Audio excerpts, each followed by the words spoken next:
a lot of our listeners are always curious about reverse mortgages, and I think a reverse mortgage, in really unique scenarios can be something that's effective for people, but some of the advertisements make it seem like it's a lot shinier than it is when all is said and done. And not to bash on reverse mortgages, but there are a lot of people out there that are contemplating whether they go that route or whether their kids help them sell a home. I helped someone list a property in South Tampa this week that will sell in the new year. And their original thought was, hey, let's look at a reverse mortgage. And then when they looked at all of the fees of it, the complications, prepayment penalties, and then, like you and I talked about, some of the tax, protection scenarios, they opted not to. They said, let's sell the home and let's put mom into some care and do something along those lines. So what are some pitfalls, and you told me you've got some experience with reverse mortgages in the past. What are some pitfalls that people need to pay attention to if they're thinking about doing a reverse mortgage? Well, I was a financial advisor for 15 years before I became an attorney, and I was able to do a reverse mortgage for people. It's something I was never really a fan of, simply because your homestead will pass to your kids outside of probate.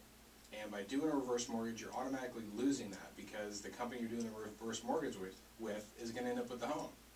In addition to that, there are other ways to find additional funds. You can talk to your kids, find out if maybe they want to buy the house today. Maybe they'll pick up the payments for the real estate taxes, pick up, if you do have a mortgage, they'll pick up the mortgage payment and they'll be able to give you an additional. If your home's paid off, possibly they could pay you rent for you living in your own house, allowing you to get some additional income, and then allowing the house to pass to them if it's not a good time to sell that home. Right, and that's been the experience over the last couple of years. It's starting to improve, obviously, so I think a lot of people are starting to look at it and say, we've talked to people the past couple of weeks that looked to sell in 08, 09, 2010 and couldn't, and now they can because we saw 20% appreciation in our average price point this year. So you're seeing prices start to climb up in certain neighborhoods. So, the people that thought about selling a year or two ago, they may be in a position to do that today. I think the other thing, when you look at the fees of a reverse mortgage, and again, one of the biggest challenges with the fee structure, and this isn't the same at every single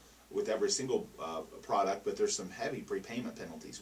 We had one a few years ago where they took the reverse mortgage out. They'd only had it out maybe a couple of years, and there was like a 5% prepayment penalty to pay off. It was astronomical what they had to pay at closing based on what they'd actually drawn. So there's definitely some stuff going on there that you got to pay attention to. And then the fees, of course, up front. On a typical $300,000 home, according to money.com, you have $6,000 in upfront mortgage insurance, a $2,500 origination fee, and $3,400 in traditional closing costs, and that's before you get to the monthly mortgage insurance premium of 1.25% of the loan balance. I mean, you start adding that up, and it's a lot of money over a period of time.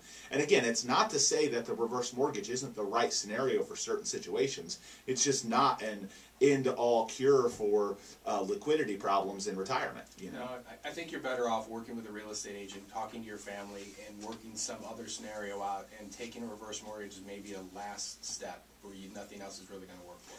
Yeah, and again, there are people where it makes sense for, but there are a lot of people that do it that end up regretting it because of what they actually get. I mean, it is a good way if you have equity in your home, but at the same time, it's going to cost you a lot of money with versus doing some other scenarios.